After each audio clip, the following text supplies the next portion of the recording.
morning.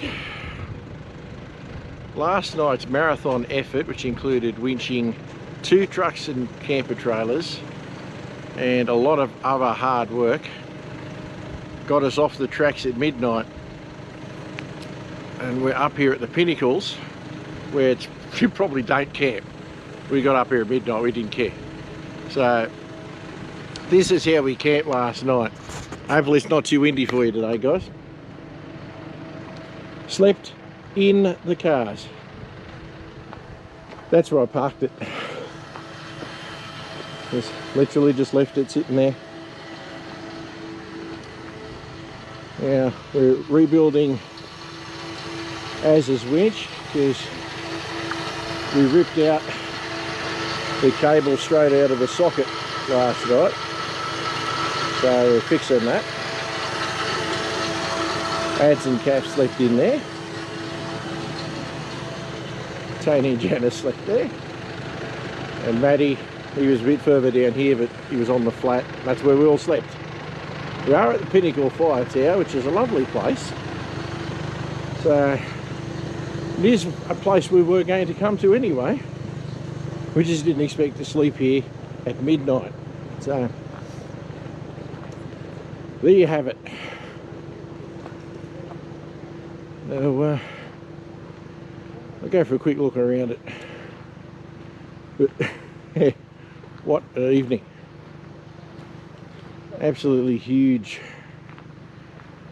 amount of effort to get off Junction Spur track last night. And I'll just turn you back to me. And the worst part is, it's not over. There's a little bit of fixing going on there now, as you saw. But Adam and Calf's camper trailer is still on Junction Spur track. There's no getting his car out with his camper attached yesterday. It just wasn't going to happen. It's 1.7 tonne his camper, so we have to figure out how to go and recover that today, amongst other things. So anyhow, that's the joys of it. It's bloody windy up here, guys, so hopefully the noise isn't too bad. Anyway, really experienced high country yesterday. I'll give you a look at what I can show you shortly.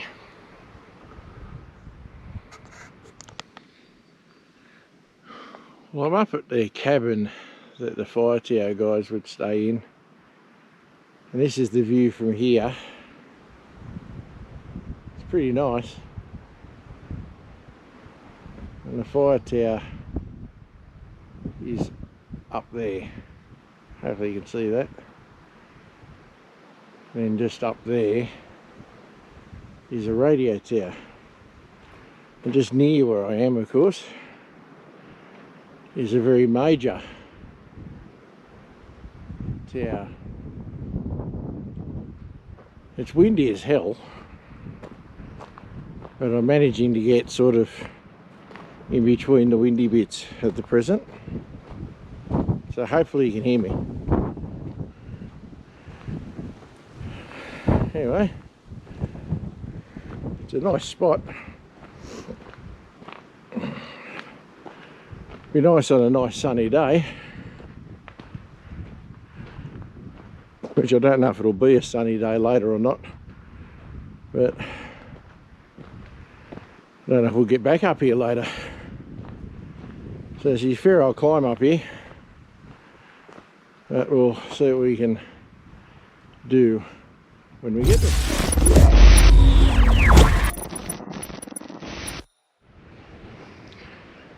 Alright guys, I've made it to the Pinnacles Fire Tower and Lookout. It's a bit of a walk to get here, but it's well worth it. I'll give you a look. Now you may or may not be able to hear me. I'm just piled behind the tower here out of the wind. bit sunny, guys, so I'm squinting a bit. But anyway, I'll spin the camera around, I'll give you a look at the amazing view.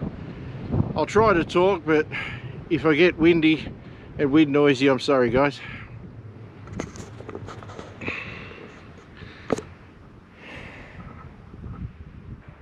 So, I'll start back down here. That was the tower area I was telling you about, and the hut. View from that hut would be mad. Just imagine sitting there looking at that when you're working up here. Anyway, round into the sun. Sorry about the sun flare. Not a lot I can do about that. View over all the mountains, the valleys below. I'm up here in the cloud line today, so can't see quite as far as you might like. There is signage to tell you what you can see. And now I'm on the windy side again. So this is the platform for the general public to walk on. There is a locksmith there and a stairway up into there, where of course the actual guys doing the monitoring of the fire stuff are when they're here. So obviously respect the wishes of the government in this area and don't climb up on the parts you're not supposed to be on. So that is really something.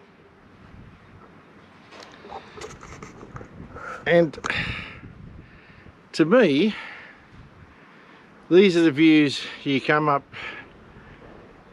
to the Victorian High Country for this kind of thing.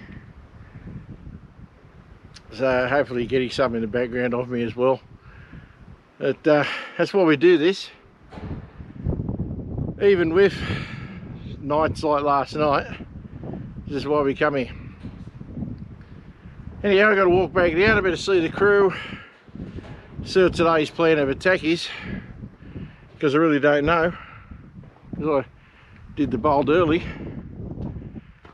And yeah, it's just working out what's going on. Now, as you may see behind me, on this walk, there's a chain for a handrail. It gets bloody windy up here, guys, so there'd be times where it probably would blow a dog off a chain. So a chain for a handrail at the top part, and if you ever didn't think you're on a cliff, I'm standing with the chain on my right. There's the drop off there. I'm holding the chain. I'm not scared of heights, but I'm holding the chain. And there's the drop off there. That's off both sides of the chain. So yeah, it's you know you're up here. Anyway, if I'm not looking at the camera all the time, I am paying attention to where I'm walking. So I'll spin you around again and have a look at some of the walk as I go back down a bit.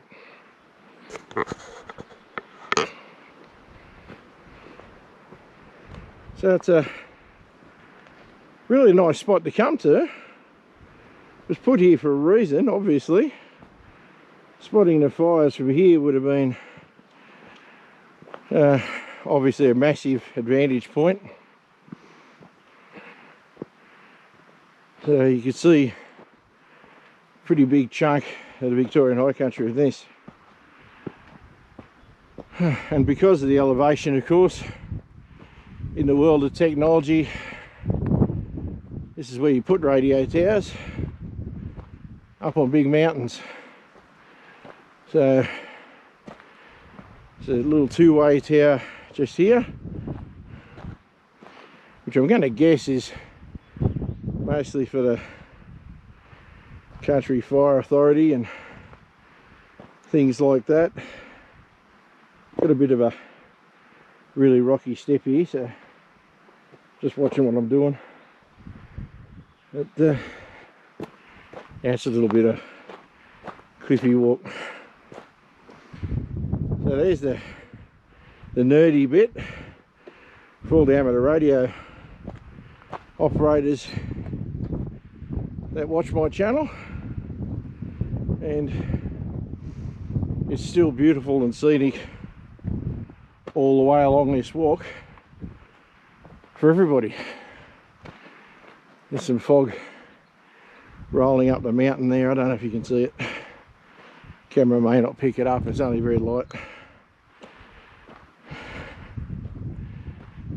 So there's your little radio tower, your folded dipole array, and down there, of course, we've seen already, is the big radio tower. So that's the story there. Now all this part here is all steps and stuff, and it has a handrail. The handrail is, I think, secondary. It holds the cabling for all the radio towers and all the stuff they need. So I'll switch off the camera now and I'll catch up with you in a little while, guys.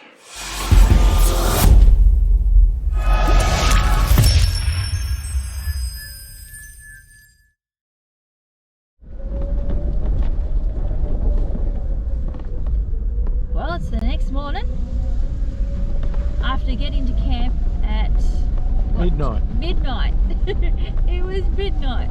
After all the recoveries and stuff, it was midnight. But we got to camp. We camped in the trucks, so just basically reclined. That's it. We're all too tired to set camper trailers up or anything else, so we just all slept in our cars. And now this morning, it's the 200s, going back to recover the trailer. The trailer is still on the side of the mountain. We had to leave it there because Adam's truck had pulled the winch cable out of itself, so we couldn't winch it. The only other winch was downhill of him, so that was a bit hopeless. So in the end it was dump the trailer, snatch recoveries, and then I got this one up to the point which you would have seen by now, and I got stuck, so I had to winch this one out. So mission this morning is to go and bring this trailer back out of the bush and then reconnect. We've left half the crew up at the Pinnacle fire tower because we just don't need 8 people to do recoveries. It's just too many and pointless in this situation we're in. So we're just taking the 200s back down here to get this trailer, get the job done. So I have no idea what we'll film. We will film a bit, and then we'll get up to Pinnacles, regroup, and we're heading down to the Lycola tonight, where we'll probably veg for a couple of days. I'll bring you what we can, when we can. Until then, enjoy a bit of the scenery. We did this in the dark last night, and we will catch up with you a little bit later.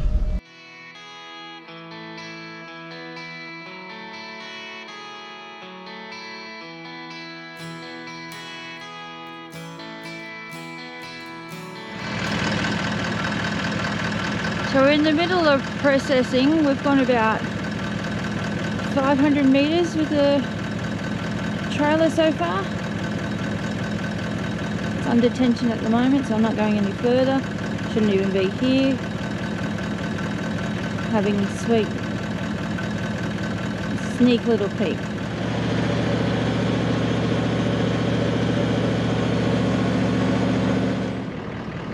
How far do you think we've gone, Matt? 20 metres. Yeah. Done well. Bloody oath. Have to hide up here now. Problem is you just can't see anything. The slope is just amazing. I'm having a hard time staying upright.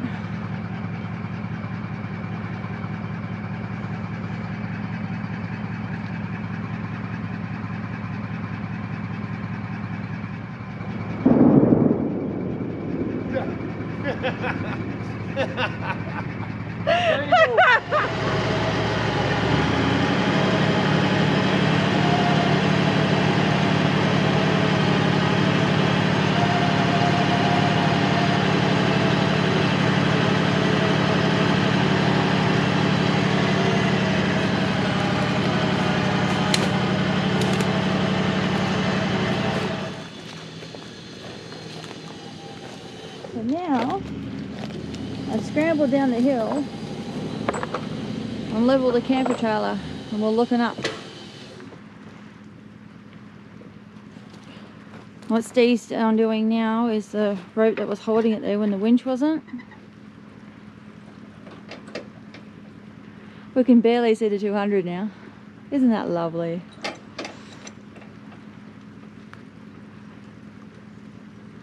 Rain coming in. Oh, what's a bit of water gonna do? That's right, we're gonna get wet.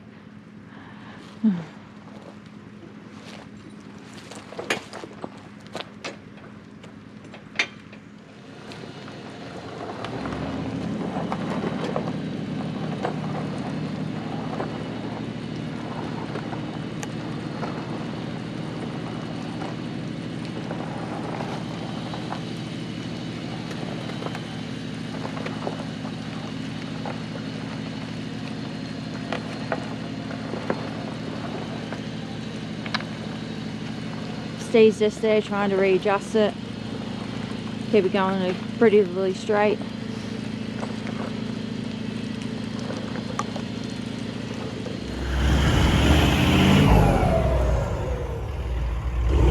These boys have been coming to our rescue a bit. First 79's there to pull the second if it needs it. The second 79 is towing, I think it was towing Adam. Doesn't look like it's towing him now. But Adam's reversing him to skull dragging the trailer up. So, a lot of big work going on here. And today we've been nearly 5 hours at recovering this trailer. But we are getting there, we're getting close.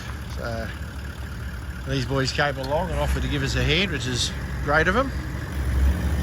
So cheers to Luke and his crew for coming along and helping to save the day.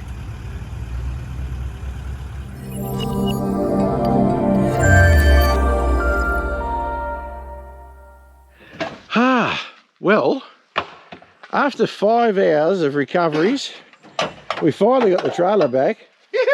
And halfway back to the bloody where we've got to go to meet up with everybody else, and Andy pops a tyre. Again. Shreds one on the trailer. There's a big hole in it. So, Here we go again. yeah, because we wanted to try and be somewhere by 6. It's a bit after 4. And God knows how far away we are from where we're going, so... Ah, dear. Oh, sorry, it's sung leg. I should have thought about that. Sorry? Anyway. If our day couldn't get more interesting, it just did. At least it did it here, not on the track. Yes, that is true. Now, for those who've not actually met Matt properly, this is Matt. Look at him. Have you been enjoying your high country experience, Matt? How would you say? Unreal. I'll never forget it as long as I live. It's been something, hasn't it? It has indeed, mate. It's been Oh, awesome. dear. You learn a lot. And poor old Adam, he's having a shocker. Hello, hello. Hey. Oh, dear. It's on the other side. Now, Oh, yeah, it is. with that in mind, guys, next time I come to high country, swags. I'm loving me camper trailer that I got from Marlin Campers. Thank you very much, Steve. But I'm coming to high country next time with swags. Yeah. All right, well, you guys don't need to see a tyre getting changed, so we'll get on with it and we'll see you later. Steve, I'm filthy. Really? Yes, you are. We like our wives to be filthy, don't we, boys? But on a serious note, it is 5:30 in the afternoon and we are just leaving the Pinnacle Fire Tower after our epic day of recoveries and, well, basically an epic day of recoveries. So we're now heading to Lycola on the easier roads because there's been some damage to the trailer that I may have told you about,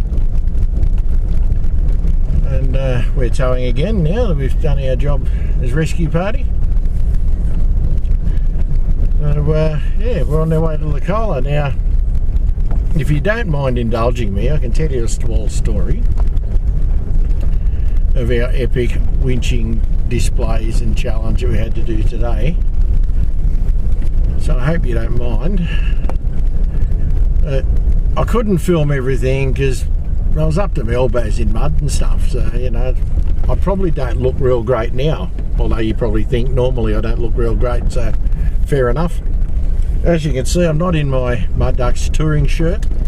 I mean, just one I threw on, a Snatch clothing on, I think it is, because I knew I was going to get covered in crap. So anyway, I did. And Kaz is just... Kaz is in a Mud Ducks one, and it is filthy! Filthy! Anyway, I digress. So, we went down to rescue the stricken trailer, and that turned out to be an epic task. You've probably seen that by now.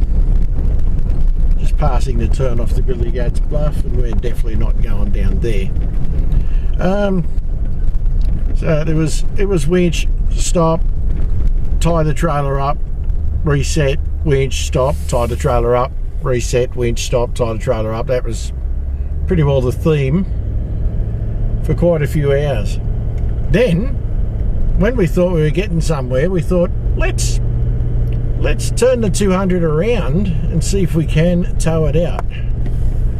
So, we turned the 200 around, we tried to tow it, it went 3 feet and basically got stuck.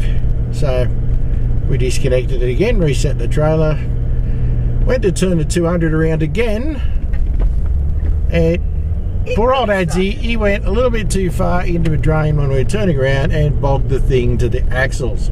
See, what Steve's not telling you at the moment is we've had a typical, would you say a typical high country experience today? Oh yes, today. I was getting to that.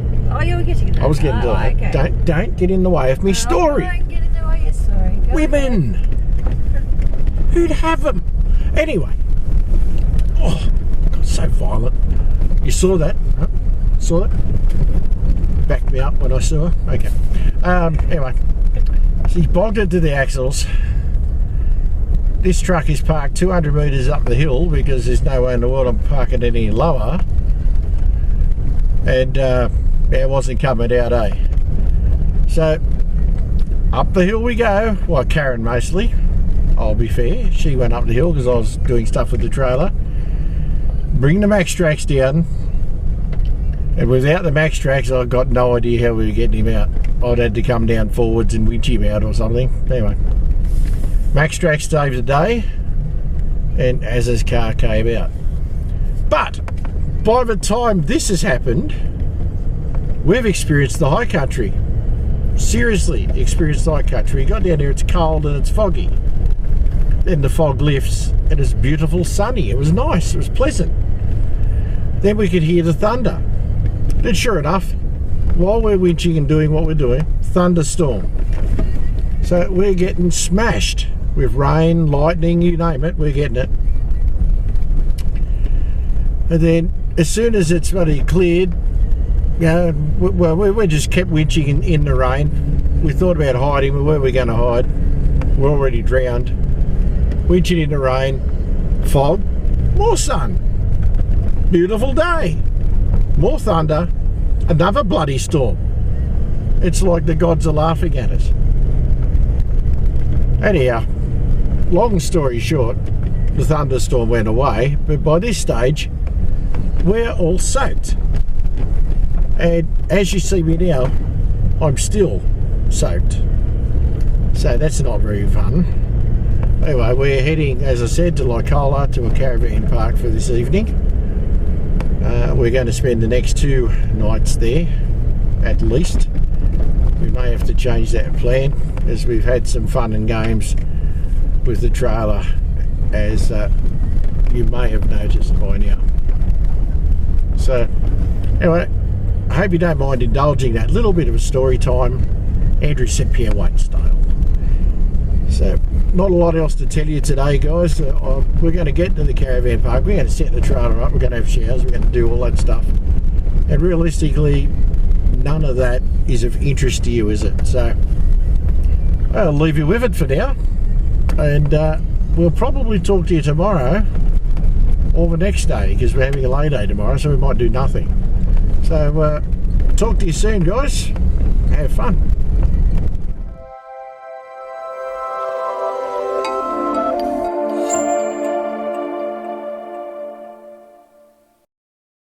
Here we are on a down day at Lacola, and Adam is just undoing his makeshift repair job from on the tracks yesterday. What happened to it, Adam? So, I'm still trying to work out in my head when and where this has actually happened. But what has gone wrong is the actual square tubing that goes around the square bushes for the trailing arm. Yep. Has actually broken away. Wow. Where my fingertip is. Yeah. Right there, and there's supposed to be a steel square tube that goes around there and goes to the top. Yeah, because you can see it on the other side where the grease nipple is, eh? Yep. I don't know how it's happened. I don't know why it's happened. Or how it even could happen. Exactly right. Now, it's pretty decent breakage. Not wrong. For a for something that's supposed to be quite substantial in regards to strength. So I'm going to be having a bit of a long-winded discussion with the manufacturer about it. But so inevitably this has unfortunately ended our trip. So we're heading home tomorrow. It's disappointing, but very much so. You can only do what you can do when you got the damage. That's exactly right. So what's the fix, mate? So just undid a ratchet strap. Yeah, so in the meantime, so it's basically for us to actually get out of the track we were in to get where we are now, I used a small ratchet strap just to keep the actual arm seated against the actual bushes. Yep. So I'm now, because we've got a lot of road stuff, I'm now going to put a larger ratchet strap around that. Yep. Secure it around this part so it actually pulls forward. Yep. And then figure eight this bush section to try and keep the steel against the bush, and then wrap it around it tight, ratchet it all up and bring the ratchet strap up to that hole there. Fair enough. But yeah, it's yeah, that's a significant bit of damage, really, isn't it? You're not wrong. So alright, so we've got the ratchet strap here. So we've got this new improved bigger, thicker one. We just had a little one that we put on it yesterday, so this one should be a bit stronger. So this is the bush mechanics we have to do, guys. We have made it to a caravan park, as I would have mentioned previously. So we've got some nice grass and stuff. Poor old Ad's had to do this lying in a mud puddle yesterday. Oh, sensational. It's not the way you want to spend some time, and I didn't film it, guys, because I wasn't lying in the mud puddle with him. You know, I like him, but not that much, guys, okay? So we'll give you a look at this when he's wrapped it all up and worked it all out. Alright, we're nearly at the end of this repair, or semi-repair. Ad's just going to try and pull his trailer off his stands. He's pulling all that hard. Yep. We've managed to, as you can see in the background here, we've managed to wrap a lot of strap around there, tie it onto the A-frame down there, and we're pulling it back to a cross member up here, which should be able to handle the weight of it.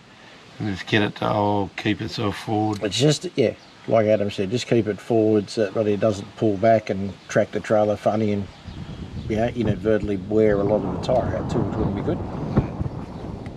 So that's going to be a some interesting discussions with the manufacturer, I'd say. But if and when I find out what's happened, I'll let you know. Yeah.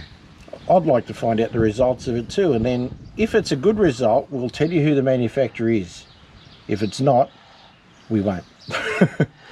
Anyway, let's hope this all works. Poor old Ads has to go home and leave us because of this problem. We've got a few more days down here, but drown my sorrows in alcohol when I get home. Exactly, and I'm going to keep in touch with him. I will, if I can end this story in these clips, I will. I'll let you know what happened.